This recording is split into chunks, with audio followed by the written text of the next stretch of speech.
The mystical techniques for achieving immortality, that is, the ability to manifest and attract into your life at any moment anything at all that you would desire, are revealed only to those who have dissolved all ties to the gross worldly realm of duality, conflict, and dogma. You have to dissolve your ties to this false self and the world that perpetuates it. As long as your shallow worldly ambitions exist, the door will not open. When you change the way you look at things, the things you look at change. The world becomes a different world when you change the way you look at it. If you believe you live in a depressing world, you'll be looking for something to verify and validate that for yourself. When you change the way you look at this world, you live in a different world. Wayne Dyer was an icon in self-development and spiritual growth. He wrote over 40 books with an astonishing 21 New York Times bestsellers. His childhood was spent in orphanages and foster homes, but he'd go on to inspire millions and become known as the father of motivation. In this exclusive speech from the Celebrate Your Life stage, Wayne Dyer shares with us the keys to finding inner peace, letting go of ego, and living a purpose-driven life. Special thanks to Liz Dawn for partnering with us to release this exclusive content on our YouTube channel. Enjoy. There is something that I refer to as a calling, and it is something that's sort of buried deep inside of us. A few years back, I wrote a book for my teenage children. I had 5 of them as teenagers at one time. And the book's called 10 Secrets for Success and Inner Peace. And the reason I wrote this was that I wanted my children, after I'm gone, to, if they ever wanted to know what I thought of as the most important ideas that I had ever encountered, I wanted to put them in this little collection here. And the second one of these secrets was something that you've probably heard me say if you've listened to me over the years or if you've watched public television. And it's called, I got it from one of the great teachers that ever walked on this earth. His name was Leo Tolstoy. He was considered to be the father of Russia. In 1905, this was the most famous man on the planet. This was before television, before radio. He was one of the real great writers of our time. But he didn't just write great things like War and Peace. He wrote The Kingdom of Heaven is Within, a spiritual text and he was speaking from a position of having an awareness of the power of great spiritual teachers, especially Jesus Christ, in a country that was run by czars and didn't really have a whole lot of religious tolerance. And he wrote a little short story, 167 pages, so it's not that little, called The Death of Ivan Ilyich. And Ivan Ilyich was a judge who lived in Moscow, and he hated everything about his life. He blamed his wife for where he was, what his conditions of his life were. He had wanted to be something else in his life, and instead, because of the pressures that he felt were imposed upon him, he went to school and studied law and became a judge, went back and forth every day, but didn't like anything about his life. And if you remember the title of the story, you know the ending, The Death of Ivan Ilyich, and you kind of keep waiting for that. And in the very last page, he is lying on his deathbed, and he looks up at his wife, who is holding his hand, and this is a woman he despised and blamed for the conditions of his life, especially his inner conditions. And the last words he said to her as he died were, "What if my whole life has been wrong?" And he died. I was in the Navy at that time. I was 19 years old. I was on my way to Japan across the Pacific Ocean, and I took out a notepad, and I wrote a little note to myself, and it said, "Dear Wayne, don't die with your music still in you." I always go back to that as one of the signature moments in my life when I started a journal and started writing down the really powerful ideas. And I wrote about them and have practiced them and lived them. But there is something inside each and every one of us. In India, they call it a dharma. And a dharma is really there's a pull, there's a purpose to your life. And each and every one of us, all of us who originated from the same place and will return to the same place. T.S. Eliot said, "We shall not cease from exploration. And at the end of all of our exploring will be to return to the place from which we came and to know it for the first time." He was talking about death. I'm talking about getting to that place without having to die. What we call dying while we're alive, dying to the ego, to the part of us that believes in this thing that we call, Muktananda called it the false self, the part of us that becomes aware that we are something other than what we really were intended to be and what we came here to do and what we showed up here for. The first 9 months of your life, from your conception until your birth, you were in a state of complete surrender. There was nothing to do. Everything was handled for you. Whatever it was that handled it, whether you call it God or Spirit or the Tao or consciousness or divine mind, whatever it is, it does nothing. And yet it leaves nothing undone. And there's this complete surrendering process. We have no other choice. We show up here in the Tao Te Ching, Lao Tzu says that all being comes from non-being. Jesus put it the same way. He said, it's the spirit that gives life. The flesh counts for nothing. Quantum physics teaches us one thing, if nothing else, for certain, that particles themselves do not come from particles. That there is something in each and every one of us that is formless, that is boundaryless, that has no beginnings, that has no ends. It's eternal. And it is from that we emerged in some mysterious fashion. In one split second, from non-being to being, from non-particle to particle. And in that split second, everything that you needed for this physical journey was handled for you.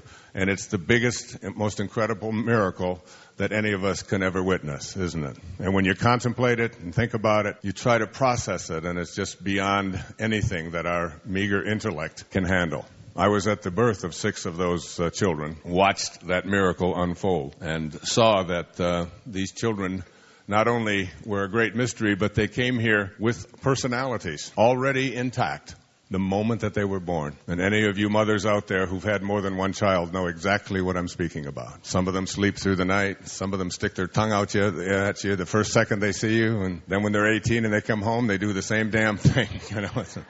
And this incredible mystery, this place called Spirit, is something that handles everything for us without doing anything. And the moment that we are born, this beautiful little baby comes out and we hold it after we take the mucus out and we cut the little cord and do all the little wiping off and hold this little baby and we look at it and we say, great work, God.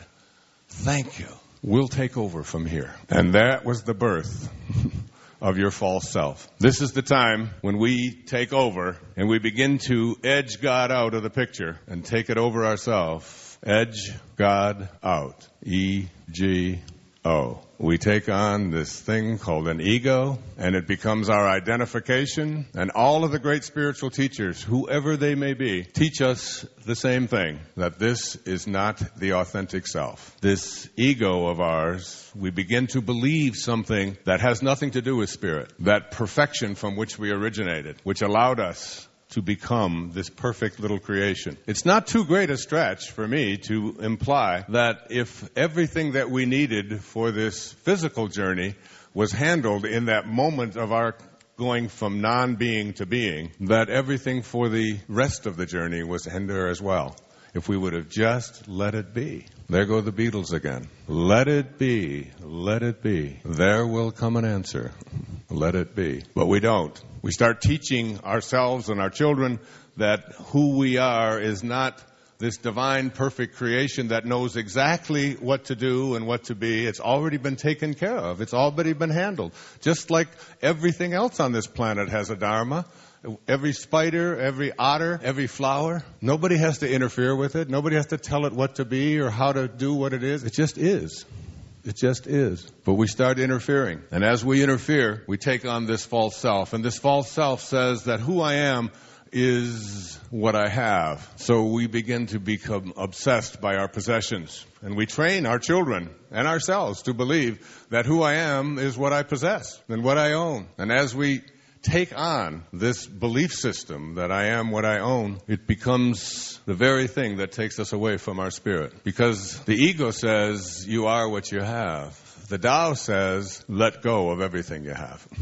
Just let it go. You don't need to own anything. And then we believe also that this false self of ours believes that we are what we do and what we accomplish. And so we spend a big hunk of our life preparing ourselves to achieve, to get ahead of the other guy, to get the good grades, to make more money, to be in competition, to evaluate our worth as human beings on the basis of how we stack up to others and how we achieve. The ego says you are what you do. In the Tao, it teaches us to do nothing, to do less, that more is less, and less is more, and to allow yourself to be guided, and to know that there's a divine organizing intelligence in this universe, and you can let it. Lao Tzu put it this way. He said, let yourself be lived by it. Let yourself be lived by it. He said, you're doing nothing. You're just being done.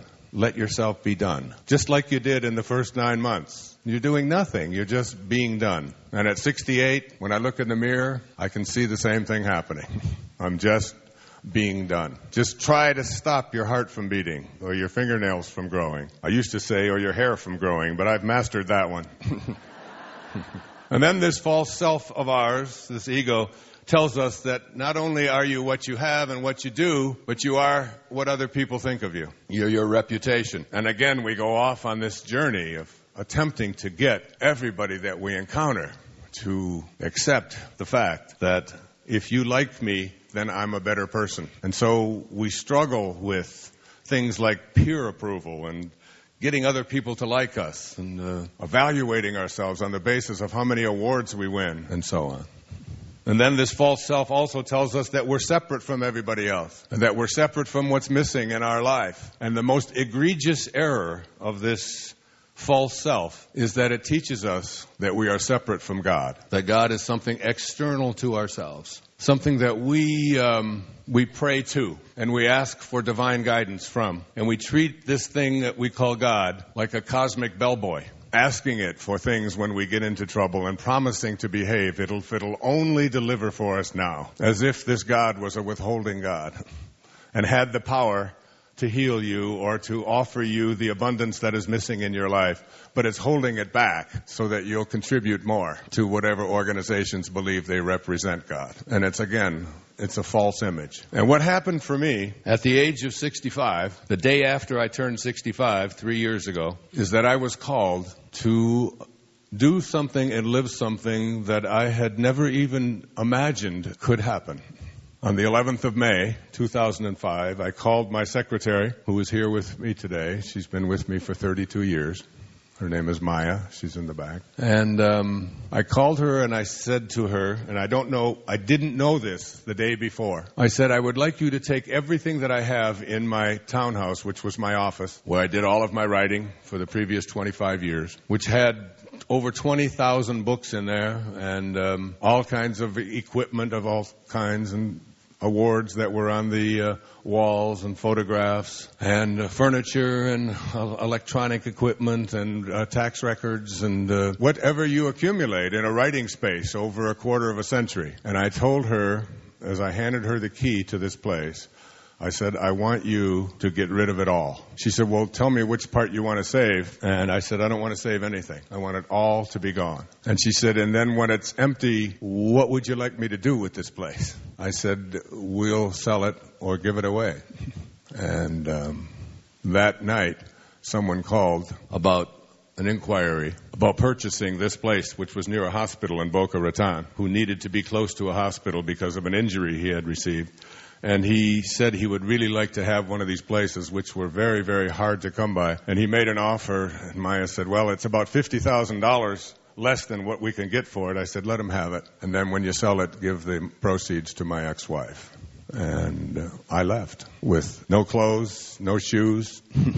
Everything that was in there was gone. And I was called to Maui, where I live. And I was called by a man who lived 2,500 years ago in the warring states of China, part of that 93% of when we were still at war with each other, villages fighting villages, countries fighting countries, people conquering each other, enslaving each other. And this man who lived at that time, his name was Lao Tzu, which in Chinese means old man, and asked me to, in my meditations that kept coming up over and over again, to immerse myself into this ancient book called the Tao Te Ching, Taoteaching. Tao, Tao means the great way. Te, in ancient Chinese, means the virtues of. Ching means book. So the book of living the virtues of the great way. 81 verses. Some call it the wisest book ever written. It came down to us with over 14,000 different translations in the last 2,500 years. Modern, ancient, all the different languages, 14,000 different interpretations of this classic text that he jotted down. In fact, he didn't even write it. He dictated it to the gatekeeper as he got on his oxen, legend tells us, and he came to the gate where he said, I can no longer live amongst these warring states and these warring peoples. I am a man of peace. And the gatekeeper wouldn't let him leave, legend tells us, unless he told him in words the great wisdom that he had been telling people who had been coming to him for many, many, many years, including a man named Confucius, who was 40 years his junior, who came to him for advice. He was a contemporary of Buddha, just a little ways away from there. And Socrates and Zoroaster and some of the greatest spiritual teachers who all walked among us in that 5th century before Christ. Someone sent me a book when I was working on this called Lao Tzu and Jesus. And on the left-hand side of the page were the teachings of Jesus, and on the right side were the teachings of Lao Tzu. And now, I'm not saying that Jesus was copying or plagiarizing, since he came 500 years later. But I know there's no time, so all of that is meaningless. But they're almost identical, because the great spiritual teachers who walked among us only have one message for us. And in these 81 verses, which you could read in about an hour, but you can study for a lifetime. I had a teacher in India back in the 80s. His name was Nisargadatta Maharaj. And Nisargadatta had a book written about him by his devotees, just like Lao Tzu did. It was called I Am That. And I remember him saying to us that you don't have to read this book. He said, just carry it with you. And the wisdom from the pages will come to you, because there's energy in everything. You don't even have to look into it if you don't want to. And if you need to, you'll be guided to. And now that was a while back. I was in my early 40s, and I just thought, well, this is just another one of those crazy gurus over there in India. And I didn't understand that until I became familiar with some of Hawkins' work on energy. So I created my own translation of the Tao from bringing them with me and going through the ones that seemed to be most relevant, the ones that were most understandable. And we put it into a paperback with an affirmation next to each one of them. And I now understand what he meant, and I do this now. I carry it with me wherever I go. The entire Tao. And it always guides me. The Tao has impeccable wisdom in it. The opening line of the Tao says, the Tao that can be named is not the Tao. The minute that you put a label on it, you have now divided it into two. You've got the thing and you've got what you're calling it. And when you try to make two-ness out of oneness, you've lost it. It just is what it is. It does nothing. God does nothing, yet leaves nothing undone. And God and the Tao, in my estimation, are synonymous. It is that which allows all things to come into being, which has no form. It is who you are right now, sitting here processing this in your bodies, but the part of you that's processing it has no body, has no form, has no beginning, has no end. And there you are, this huge paradox. In a body that began and ends, is going to stop someday.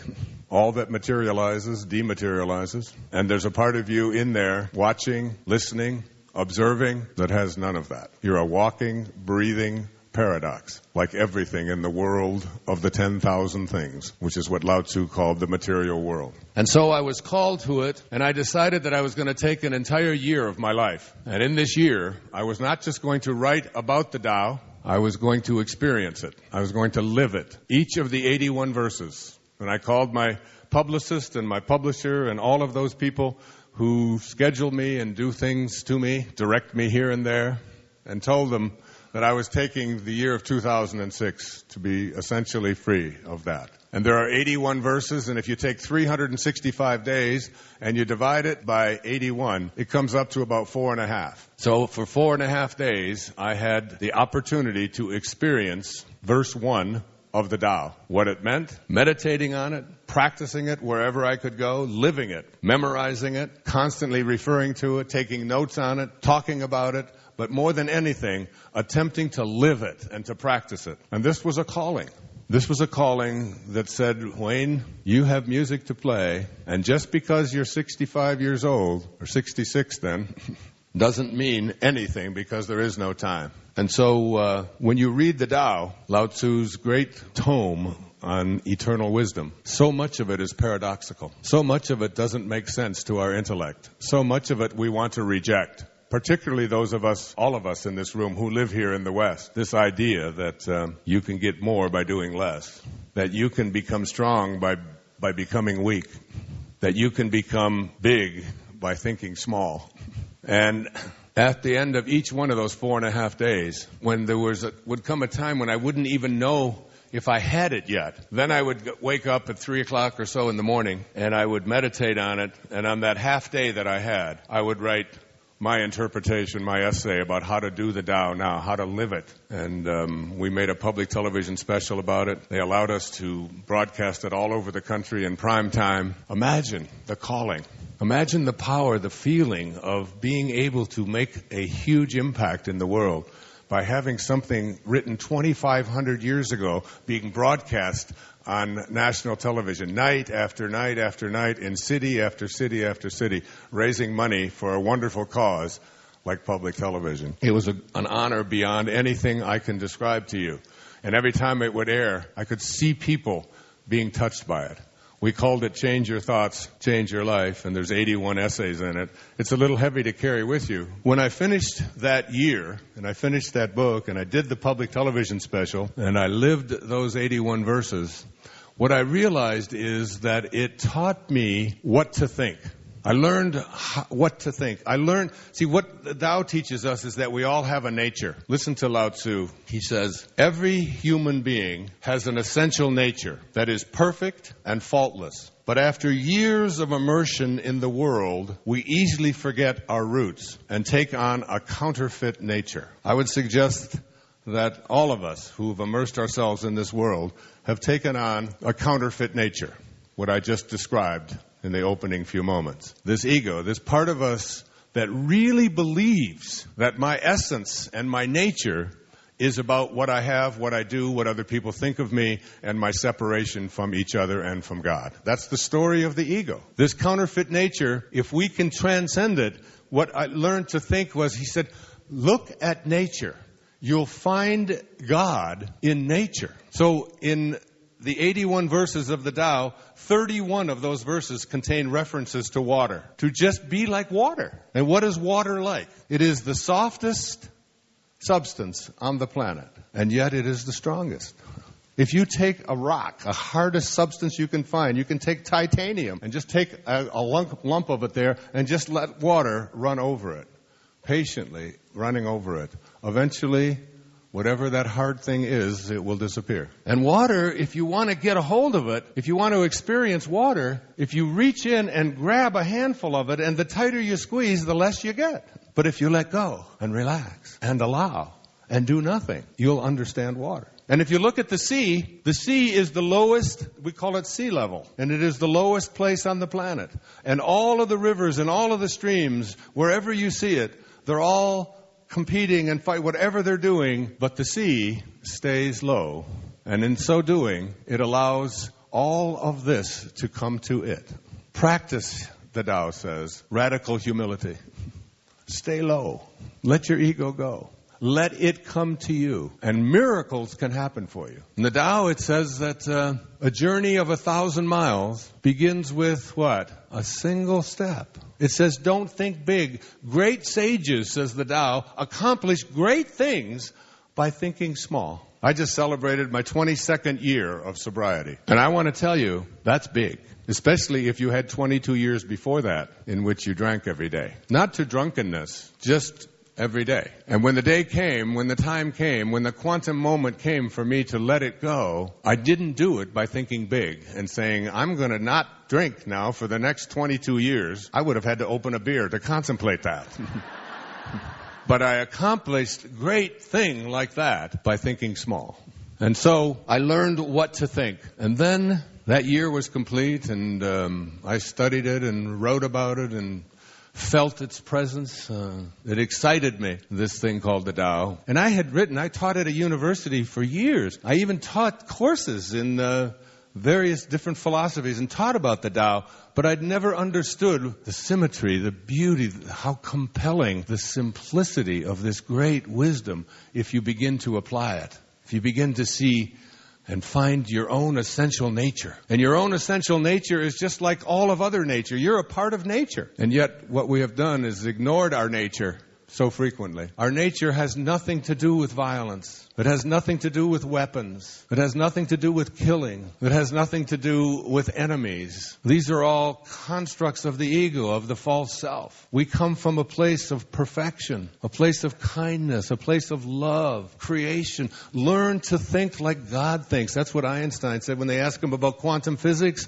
They said, his observation was, he said to me that they're just details. He said, all I want to do is learn to think like God thinks. How does the source from which all things originate, to which all things return, how does it think? How does it act? That's what Lao Tzu meant when he said we have an essential nature. And these virtues inside of our essential nature are nothing more, there's 4 of them. They're nothing more than reverence for all of life. If you can live that, reverence for all of life. Sincerity, which manifests itself as honesty, just simple honesty. Not that you don't steal, but the kind of honesty in which you are able to relate to and reflect who you are with everyone that you meet from a place of internal integrity. That this is who I am. This is how I dress. This is how I live. This is what I think. Gentleness is the 3rd of these virtues in the TE and the Tao Te Ching. Simple gentleness, which manifests itself as kindness. And finally, service, which is nothing more than just reaching out and serving others. And in the unknown teachings of Lao Tzu, called the Hua Hu Ching, I'm going to read something to you that is one of the most impactful things that I've ever heard in my life. And I'd like you to really think about it big time. Many of you know about something that raged across the country a year or so ago called The Secret. And it had some great lessons in it about the power of our thoughts to align with the thoughts of God,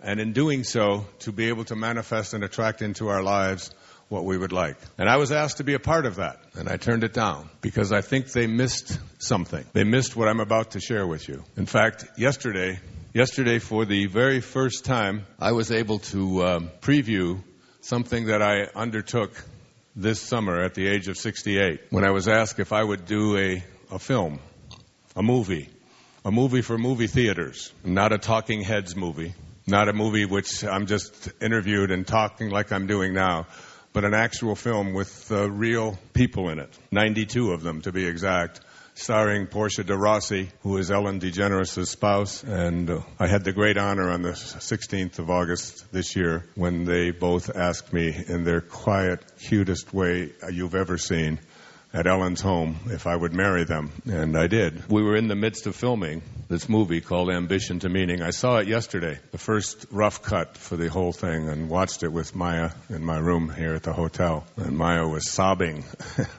and couldn't contain her enthusiasm. It absolutely blew me away. You'll be able to see it in January. It's a little over 2 hours, and it's a drama. And it takes what I think was missing from The Secret and puts it into 3 concurrent running stories and teaches people that this idea of aligning ourselves with our spirit, with God, is not about what's in it for us.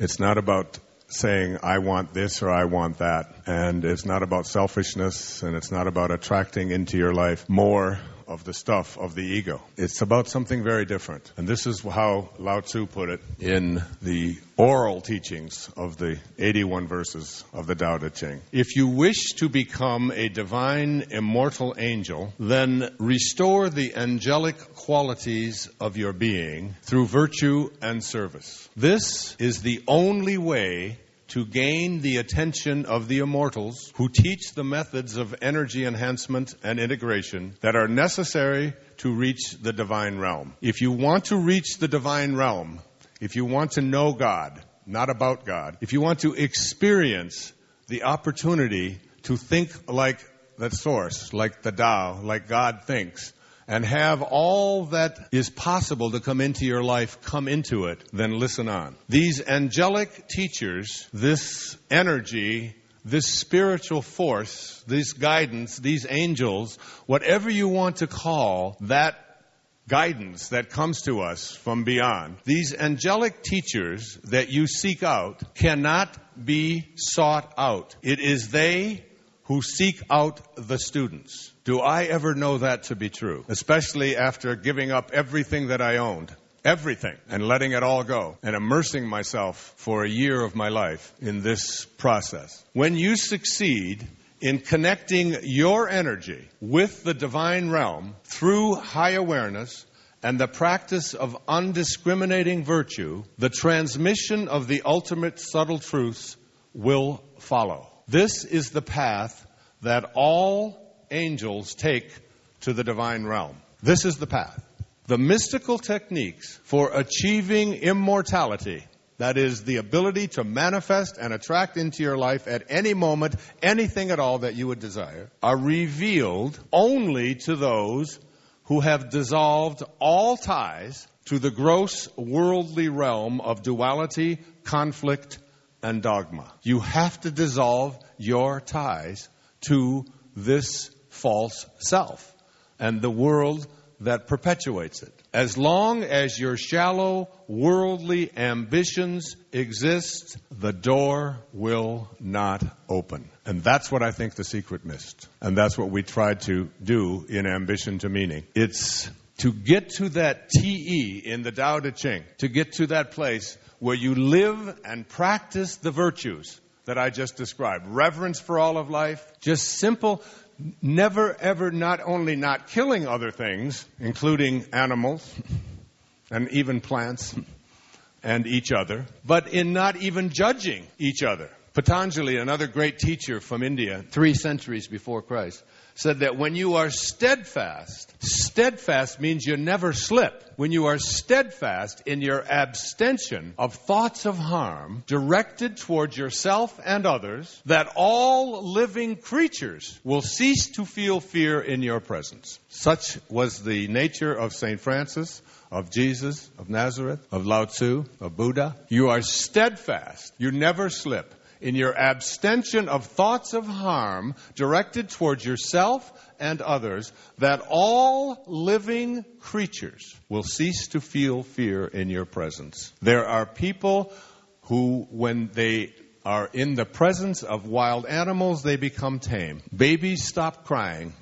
You see a person like that walk into the room, and the energy of the room changes, and you feel comfortable, and you feel safe, and you get a kundalini running up and down your back of just like having a warm shower running inside of you. Such is the nature of these people, and such is the nature of the source from which you originated and to which you will return. In A Course in Miracles, there's a line that Jesus says, for those who believe that it was Jesus, and many do, whoever it was, Jesus says, if you want to be like me, knowing that we are alike, I will help you. If you want to be different than me, I will wait until you change your mind.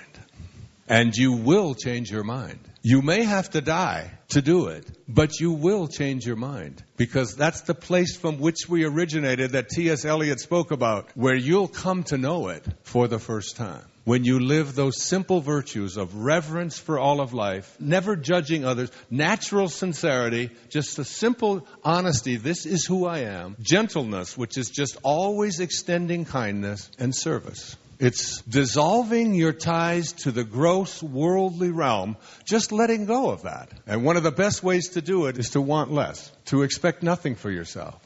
And anything that does come to you, to just let it flow, to give it away. And the more of that you do, the more you act like God acts. The great poet Hafiz, the Persian poet from the 13th century, said, even after all this time, the sun never says to the earth, you owe me. Just think what a love like that can do. It lights up the whole world. And there's such a mystery in that we attempted to convey in this film. And I'm still so taken by the incredible acting job and the directors and all of the people who participated in this project of creating a film, a movie, an opportunity for people to finally see that it is through these virtues that the doors begin to open into your life.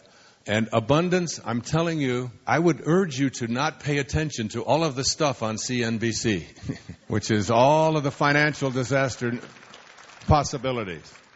And checking your stock market and checking your 401ks and listening to the horror stories of all of the things and the collapse, the imminent collapse of our entire. You don't need any of this. Where do you think you're going? You came from nowhere. NOWHERE. That's where you came from, nowhere. Where do you think you're headed? You went from nowhere to now here in a split second. And it's the same thing. NOWHERE. It's just a little question of spacing. Nowhere. Now here. Here we are in now here. Where do you think your next step is? Nowhere. You don't need a 401k. You don't need to be consumed with all of this stuff about money. This is, when we did this thing on ambition to meaning, I had a real sense as I listened to the results of the election that we can, as a people, we can also move from ambition to meaning.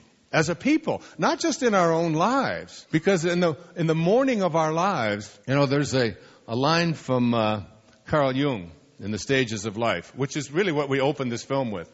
He says, thoroughly unprepared, we take the step into the afternoon of life. Worse still, we take this step with the false presupposition that the truths and ideas will serve as hitherto. But he said, we cannot live the afternoon of life according to the program of life's morning. For what was great in the morning will be little at evening, and what in the morning was true will at evening have become a lie. If you try to run the time of your life when you are in the phase of meaning rather than ambition, based upon the program of what you were taught in the morning about ambition and about ego, you're going to be living a lie. So Jung, he speaks to us. Let me read it to you again in the light here. Thoroughly unprepared, we take the step into the afternoon of life. Unprepared. Into the afternoon of life is the time in your life when you shift from ambition and ego development to meaning. Worse still, he said, we take this step with the false presupposition that our truths and ideas that we learned in the morning will serve us as hitherto. But we cannot live the afternoon of life according to the program of life's morning. For what was great in the morning will be little at evening. And what in the morning was true will at evening have become a lie. Hi there. My name is Liz Dawn, and I am the co-creator of Celebrate Your Life events. And I hope you're loving this amazing workshop with the late and great Dr. Wayne Dyer. This was recorded live at one of our Celebrate Your Life conferences. And I'm so excited that we could share this very special workshop with all of the Evan Carmichael fans. And to learn more about us, just click the link below and visit celebrateyourlife.com. If you're trying to find meaning and purpose and fulfillment and joy and peace and happiness in the afternoon of your life, if you're trying to have that and to have that for other people and to want it for others even more than you want it for yourself, you can't do that according to the program of the ego. You can't do that. The door will not open as long as you're connected to that. The doors begin to open as you lose your identity with this false self, as you let it go. As they say in the recovery movement, as we let go and we real loud, what?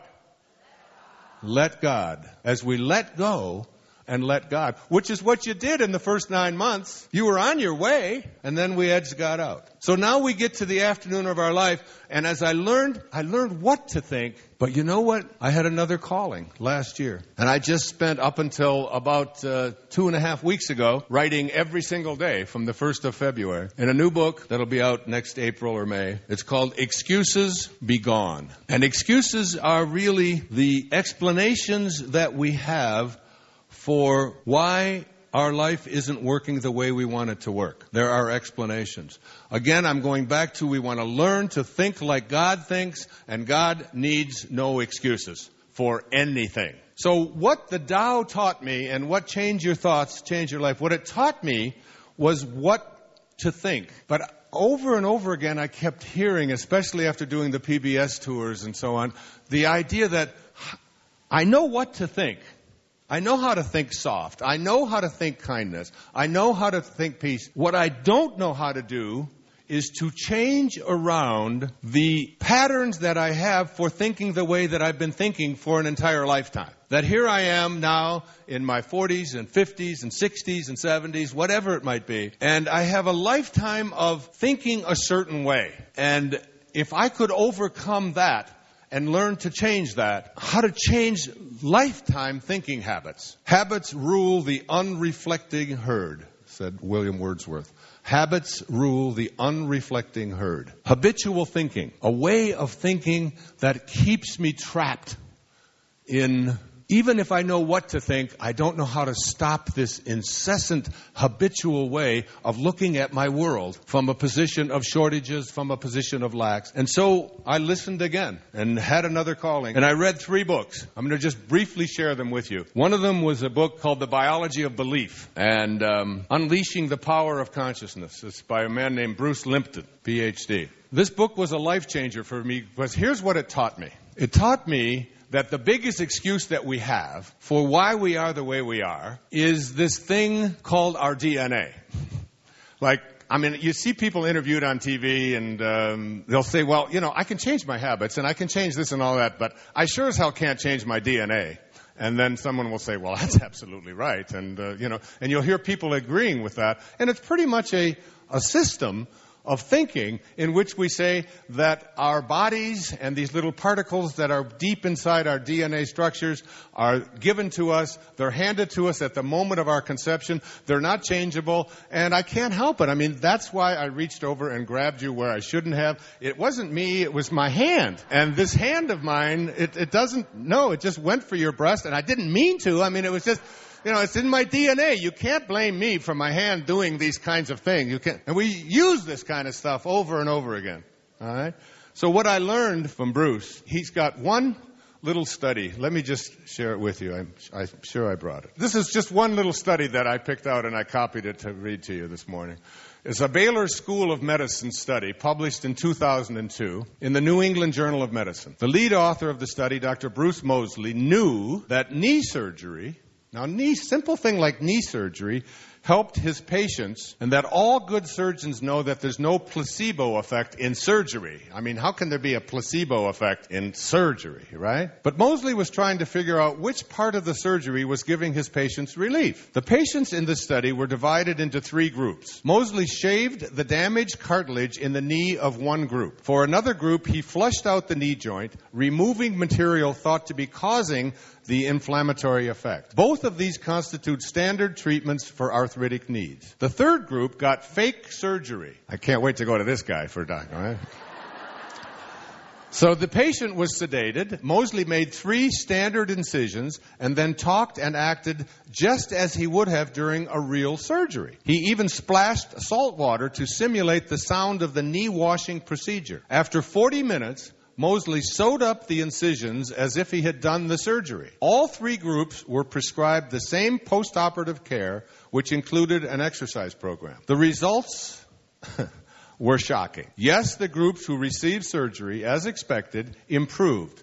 But the placebo group improved just as much as the other 2 groups. Despite the fact that there are 650,000 surgeries yearly for arthritic knees, at a cost of about $5,000, this is a little old, probably more like $15,000, the results were clear to Moseley. My skill as a surgeon had no benefit on these patients. The entire benefit of the surgery for osteoarthritis of the knee was the placebo effect.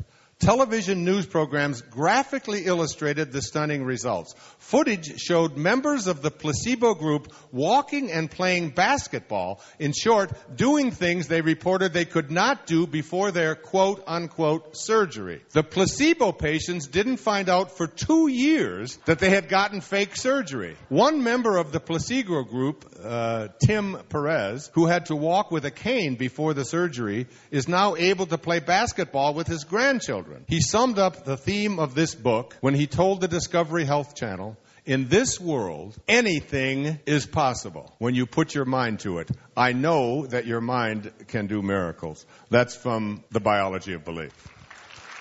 And it's just... Now, Bruce taught at medical schools for almost 20 years and finally told me that he had to leave because he realized that what he was teaching potential doctors about what it is that constitutes your ability to heal yourself is not located in something called particles, but it's located in something called spirit, in the invisibleness within us, that we have the capacity to overcome even such things. And if you hear Bruce and read his book, which I recommend you do, you'll discover that there is something called the internal environment and the way that we process events through our conscious and our subconscious minds that can, in fact, alter and shift. Now, what this did for me is it gave me something called hope. It gave me something internally that says, if I get congestion in my chest, if I get heart palpitations, if I get a sore knee, if whatever it is, that I can begin, and this is what Excuses Be Gone is about,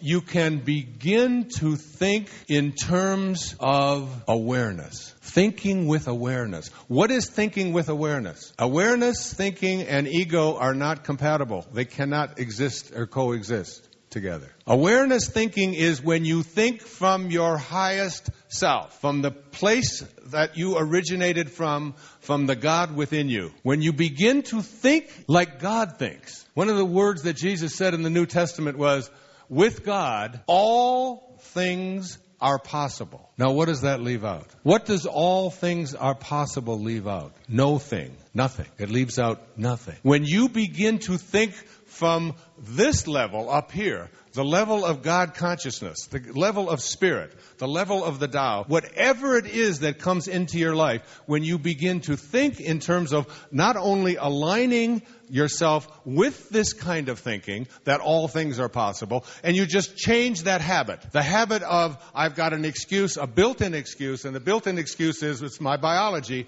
I just simply can't help my biology. But your biology comes from your beliefs, just as much as it comes from your inheritance. And knowing that you can change it. That was the first book. The second book that I read before I wrote this book, which was given to me by my friend Tiffany on Maui, she brought it over one day and just said, I think you'll read it. It's about something called memes. I don't know what they are, but I know you'll like it because you like that. Those were her words. I would never say that, but those were her words. So I just looked at it, called Virus of the Mind by Richard Brody. Another life-changing book. We have them here. It's basically what Virus of the Mind says. It tells us what viruses are. So if you think about a virus has three purposes. The first purpose of a virus in your body and in your computer, for example, is to duplicate itself as much as it possibly can. Just to duplicate. It makes a copy of itself over and over and over again. It doesn't care who it does it to. It doesn't have any vision about whether it's right or wrong, should or shouldn't be happening. It is just something that you get a virus, you know that you know, especially if you get one in your computer, you know you got a problem because it's just going to make a copy, then another copy, then another, and it just keeps doing that. That's how viruses work. Same thing in your body. And you can give it antibiotics all day and all night, and it just gobbles them up and says, great, good food for making more of myself. Because that's what it will do. You know that you don't take an antibiotic when you have a virus. All right? You have to outgrow it or get your immune system or whatever, but you can't just make it go away with medicine. The second thing a virus does is not only does it duplicate itself, but it infiltrates. That's its second purpose. It infiltrates wherever it can go. So any opening that it has, in it goes. So it's in your ear, it looks over into your eyes, oh, good place for it, gets over here, and if the thing gets out of control, it'll just take away your body, and it'll certainly take away your computer, won't it? It'll infiltrate, and the third purpose of a virus, not only does it duplicate and infiltrate, but the third purpose of a virus is to spread. Let me get into another computer. There's another body I can get into, and off this thing goes, making copies of itself, infiltrating wherever it can go, and spreading wherever it can go. Viruses of the mind work exactly the same way, except that there are no little tiny, infinitely small particles, little viral particles. There's nothing there. There's no thing there. Viruses of the mind come from ideas. And a virus of the mind is an idea that has been placed into your mind from another mind. And its purpose is to do exactly what I just described. To duplicate, to infiltrate, and to spread. And you are filled with these viruses of the mind. There are umpteen of them, all right? And they're all called excuses. And these excuses are beliefs that you have had handed to you from well-meaning people who said, we'll take over from here. And off you go, believing that certain kinds of things that happen in your world are happening because there's nothing you can do about it, because this is your truth. And the basic building block of genetics is called a gene. The building block of memetics, which comes from the word mimic, which means to copy, to notice what somebody else is doing and doing it, is called a meme. M-E-M-E. And this is the science of the meme. This book was another life-changing kind of, and it really gave me the impetus, the idea, to write about not just what to think, but how to change these lifelong thinking habits. So I'd like all of you in this room to think for a moment about something about yourself. Whether you've been overweight for your entire lifetime, whether you've struggled with addictions of one kind or another for a lifetime, and you've tried all of the different kinds of things and you've come up with, and still you find yourself struggling with, I just can't overcome it. I just can't change it. I've been this way, it doesn't work. And what I have done is I have created, I didn't even do it. I'm telling you, this was Lao Tzu at work in my life. Because I was doing my radio show that I do every Monday on hayhouseradio.com. And people call in from all over the world. And someone called in and said that she had channeled, because of what I had written about in Change Your Thoughts, Change Your Life, she had channeled a drawing of Lao Tzu. We don't even have any pictures of Lao Tzu. We just have people imagining what Lao Tzu must have looked like. And she drew this, she had this beautiful drawing, and she sent it to me. And as soon as I opened it up, I said, oh my God, it spoke to me. It sits there in my writing space, and I look at it, and every time I do, and then I get quiet, it's like, whatever I need, just, I put my hand out. So I don't use computers. I write everything by hand. And I just put my arm on the table, and it just starts coming through me. I call it automatic writing. It's when you really let go and let God. When you really understand that even the speech that I'm giving right now and these words that are coming from someplace, I have no idea where, into me and through and into this little instrument I'm hearing and coming out to you, I don't own any of this stuff. I just let it come. I just trust in it, and I know that if I stay true to those four virtues and just live from that perspective, that whatever I need will be there. So I don't get to own any of it. And I feel that way, and I felt that way particularly as I was writing Excuses Be Gone. And it was Lao Tzu and that great teaching that was coming to me that basically said, I will give you a paradigm for change to help people to overcome a lifetime of thinking habits. Now, these memes that were placed into your mind, I wrote out 18 of them, if you're thinking about changing something about yourself, anything at all, even the fact that you haven't been able to manifest prosperity or the right kind of relationships or, overcome illnesses or not do some athletic event, whatever it might be, something that you have been unable to do. These are the memes. And then at the end, I'm going to go through this paradigm for you very quickly. I just did a workshop in Maui for about 500 people from all over the world last weekend or the weekend before with my friend Ram Dass. By the way, he could definitely use your prayers tonight. After the seminar, He fell out of his wheelchair and cracked his hip and had to have a hip replacement. And when I was with him at the hospital on Sunday before I came here, he still wasn't able to breathe on his own. But it looked better when I've talked to him on the phone or I talked to his...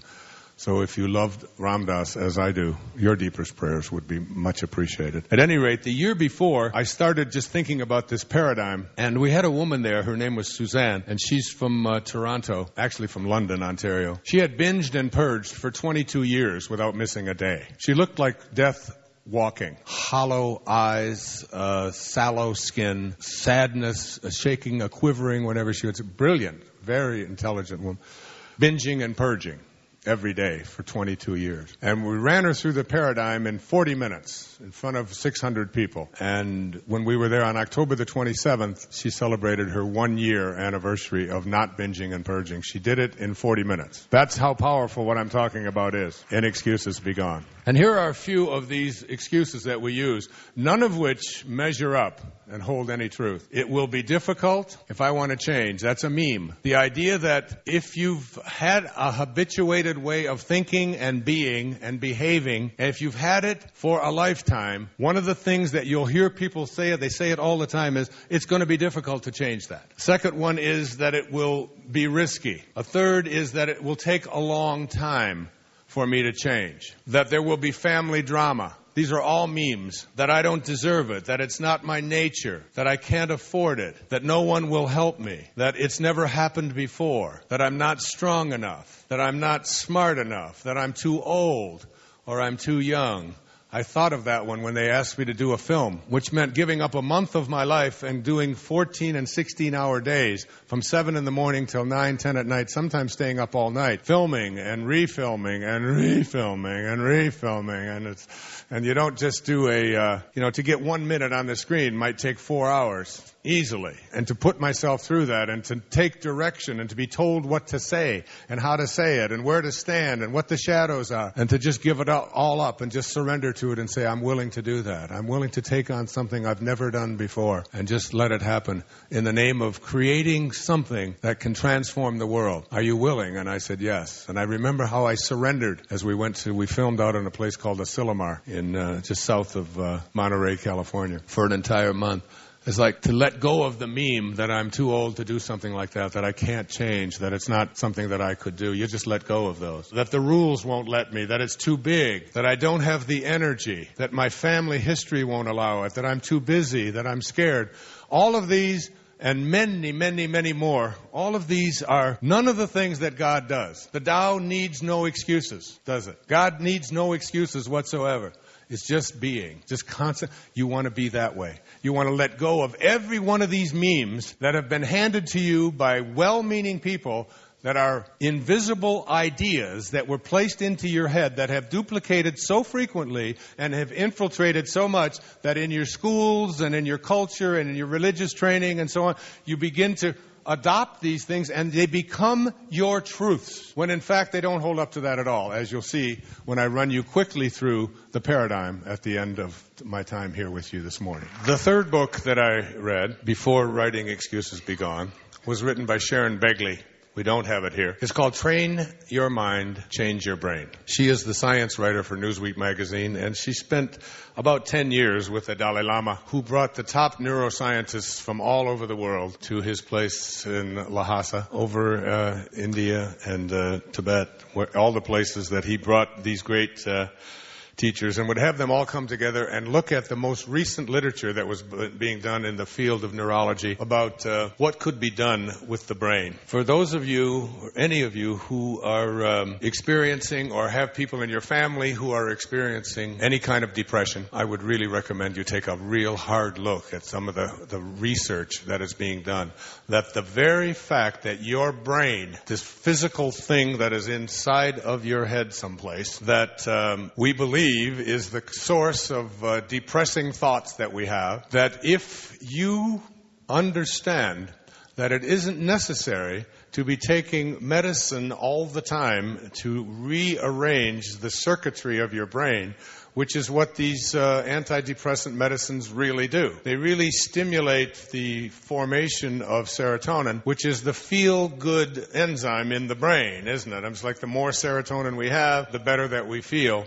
And what they're discovering is that when they train people to think about how they think, in other words, very often a person who suffers from depression of any kind, and it doesn't have to be clinical depression. It can be depressing thoughts that you have at any moment. Like, you dropped a vitamin on the floor, and like that happened to me the other day, and it just frigging disappeared. It's just gone. It just disappeared. And I was on the floor looking down with my eyes this way, that way, pulling the carpet up, and it's just gone. That's depressing. I mean, where the hell? How could it just went from here to there? I still haven't found that vitamin. It's just gone. So, I mean, just a simple little thing like that. Or, the moments in your life when you just, you just lose it. It's something that I guess I learned when I was a little boy, but it's that time. And then here you are, a 60-year-old man, and you still find yourself when something is very frustrating, you can't find something, you misplaced it or whatever, and it's just,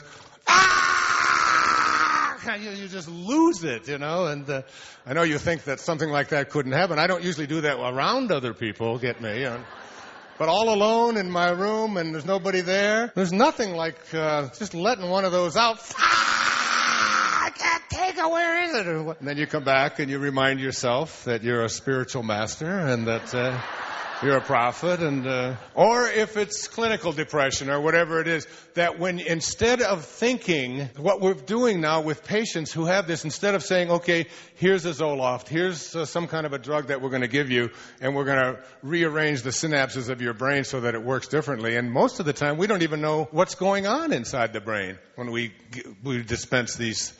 The field of psychiatry has basically become a drug peddling field. It really has. People go now to psychiatrists, psychiatric treatment, basically to get some kind of a drug to take so that their life will get better. All of the things that we were so consumed with, that the Dalai Lama said in there, he said, if we could take every child in the world, at the age of 5, and have them meditate on compassion for 1 hour a week, we could eliminate all violence and depression on this planet in 1 generation. Can you imagine? 1 generation. Just thinking compassion, thinking about others. And one of the things that they taught in Train Your Mind, Change Your Brain, which has a lot of, it's a little tougher read than what I've been talking to you about, but it's, the scientific evidence in there is so clear that when a person is about to be depressed and they do an MRI and they'll look at the brain and they'll see the chemistry of the brain, there'll be a picture of it. Then they train them to thinking of a moment in their life when they felt loved, just like kinesiology. A moment in your life when you knew that you were as happy as you could be. And you train that person to just move them and say to themselves, instead of saying, okay, here comes my depression and it's going to get worse, instead of that, saying instead, there goes my brain misfiring again, and I am going to not be a part of it. I'm going to step outside. I'm going to watch it. And as I watch it, I am going to think a thought of a moment in my life when I felt good, I felt loved, I felt content, I felt happy. And then they train the person to put their thoughts on that, and then they do the MRI again, and they look at it, and now you've got a side-by-side view of the brain, and the brain has changed. The chemistry of the brain literally changes when I said it in Power of Intention, I said it in all of my talks. When you change the way you look at things, the things you look at change. The world becomes a different world when you change the way you look at it. If you believe you live in a depressing world, you'll be looking for something to verify and validate that for yourself. When you change the way you look at this world, you live in a different world. So I would recommend you look at that. Now, in the last 10 minutes or so, I'd like to go through this paradigm rather quickly. because of, it's each one of these questions is a chapter in Excuses Be Gone. And that's the third part. The first part talks about Bruce's book and talks about the 3 books that I've mentioned, Virus of the Mind, Change Your Brain. And then the middle part of the book really looks at the principles that are involved. Thinking with awareness, thinking in terms of alignment, thinking passion, thinking compassion. And then this paradigm, which was given to me by my ancient spiritual friend, who I can still see walking off out of the villages where everybody was going to continue the warring states to live in peace in his final days, Lao Tzu. So the first of these questions is the most important. The question is it true? And as you listen to this paradigm, I'd like you to just really be thinking about not just yourself and the people in your immediate family, but think about our children. It's why when I was being introduced, she talked about the children's books. You can teach children these principles. So the first question, let's take the excuse, it's going to take a long time, it's going to be difficult, because that's the one, particularly for those of you who have suffered with physical maladies, who have suffered with being overweight, who've suffered with not having enough prosperity into your life. I'd like you to just think about the question, is it true? Is the thought that it's going to be difficult to change true? And I'd like to work with someone to do that, but because of time constraints, I can't. So the question of, is it true? The fact is that you think approximately, they say, for those who engage in these accounting practices, about 60,000 thoughts, separate thoughts, every single day. The problem with it is that you're going to think the same 60,000 thoughts today that you did yesterday and again tomorrow. And the real problem with this is about 59,950 of them are not true. They're just memes. They're things, they're viruses that have been planted into your mind to believe that it's going to be difficult. If you think that it's going to be difficult to change and you're really convinced of that, I put you through this in the paradigm and in the therapy, which is, can you be 100% certain that it's going to be difficult and it's going to take a long time and there's going to be family drama if you were to do what you want to do? Can you be 100% certain that those things are true? The answer to that is no. You can never be 100% certain. So now you have a potential thought that something is going to be difficult. And if you know that it may or may not be true, even if you're absolutely convinced that it's 100% true, but then you start thinking about it, you say, well, I can never be sure 100% that it's going to be true. Then you say to yourself, I have the option to think a thought which may or may not be true. The first thought, if I think it's going to be difficult, is going to lead me away from where I would like to be. The second thought, which also may or may not be true, is going to lead me to where I want to be. Which one of those thoughts, which may or may not be true, would you elect to take? This is what I was taught by Lao Tzu. That if you have a choice to think a thought that may or may not be true, why not pick the one that will lead you to where you would want to be? So what is the reverse thought of it's going to be difficult, it's going to be easy, or it's not going to be difficult? Okay? So now you have that choice, and you begin to take that thought. I'm too old. It may or may not be true. I'm too young. It may or I'm not smart enough. It may. Now, you begin to work this paradigm this way, that every time you have a thought about something which constitutes an excuse, which is nothing more than a meme, then you begin to reverse it, and you begin to make the shift. And as you make that shift, you start thinking thoughts that may or may not be true, but always will lead you closer to where you want to be. So that's the first question. Is it true? The second question is, and again, remember, each of these are a chapter, and I spent a month on each one of these. Where did it come from? Where did the thought that I can't make something happen, I can't create prosperity, I can't create health in my life, where did that thought come from? The answer to this question, the short answer to this question is, it came from me. It came from myself. I chose it. It was the way, even though I was a child and it was handed to me, and it was imposed upon me. There were other children around me who had the same kinds of things imposed upon them, and they didn't buy into the same excuse that I'm buying into. You take responsibility for everything. Someone asked me in the back, what about if you have cancer? What about if you have something that has come to you and you can't overcome that? Do I take responsibility for that? The answer to that is yes. It's not about blame. It's not about karmic paybacks. It's about saying, I have been a vibrational match to what I have attracted into my life. I'm not guilty for it. I didn't do anything wrong, but it is mine. Because the reason, as I told the gentleman, the reason that you do that is because if something outside of you is responsible for anything going on inside of you, you have to wait for something outside of you to shift and change. Whereas if you take responsibility and begin to say, I'm choosing this, I've elected this, then you have an opportunity to make it go away, and otherwise you don't. Blame is a guarantee that the excuse will prevail, okay? And all excuses, no matter what they are misalignments. They're all misalignments. That is, you are not aligned with God. God needs no excuses. Third question is, what are the payoffs?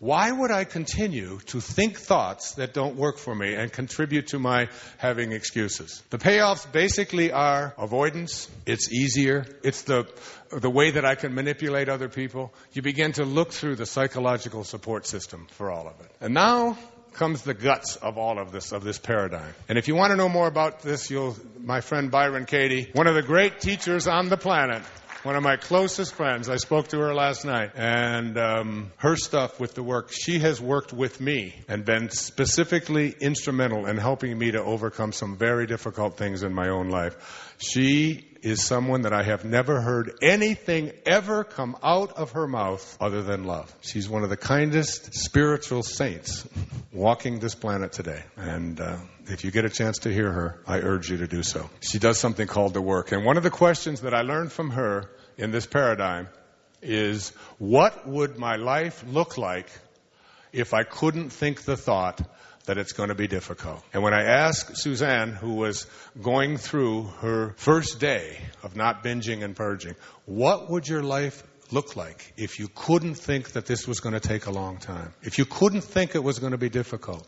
If you couldn't think that you didn't have the ability to change? What if you couldn't think that thought? Without that excuse, everybody always says, if I couldn't think it, I would feel free. I would be free. And that's the freedom that comes to it. The fifth question is, can I create a rational reason to change? My son Sans, who's 21 years old, has a habit, a bad one, according to him. He can't get up in the morning. He sleeps till noon, 1 o'clock, 2 o'clock every day. He can't get over it. He said, Dad, I just can't. I'm just too damn tired.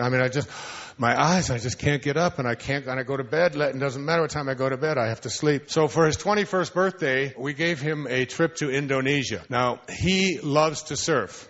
He wakes up, breathes surfing. He's been living on Maui, every summer since he was born. At 4 years of age, I gave him a surfboard, and he went out and paddled out and rode it all the way in at the age of 4.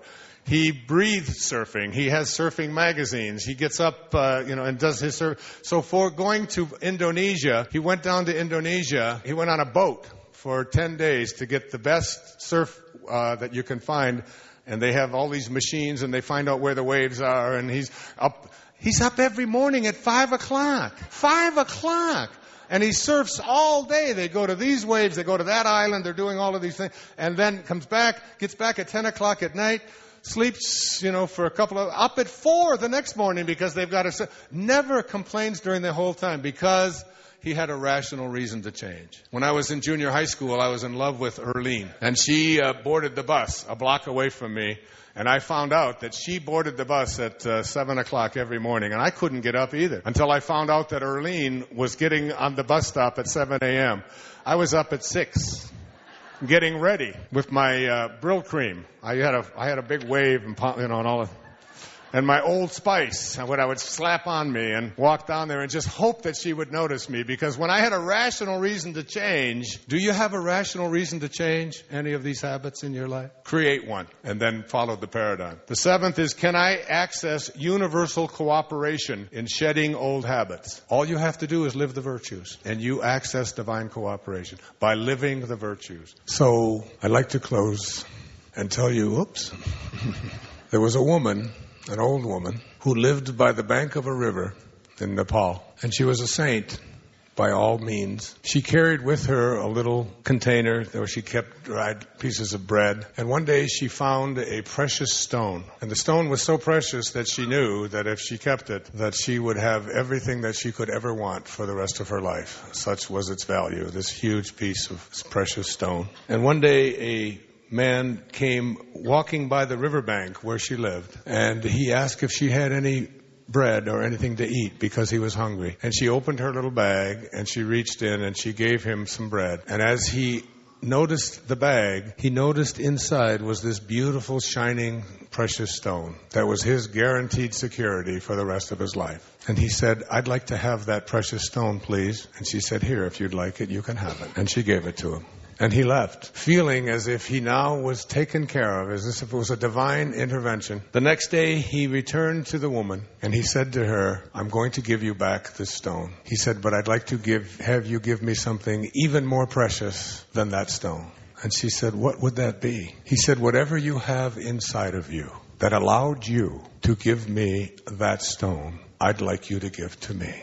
In every moment of your life, you have a choice. And here it is. You can either be a host to God or a hostage to your ego, to that false self. It's your choice. God bless you, and thank you for coming today. To watch another amazing Wayne Dyer video, check it out right there next to me. I think you'll love it. Continue to believe, and I'll see you there. I don't think that the way that you get things into your life is by just telling yourself, I want them, I need more, I have to have more. So I need a new Mercedes in my driveway, and I need a new Rolex.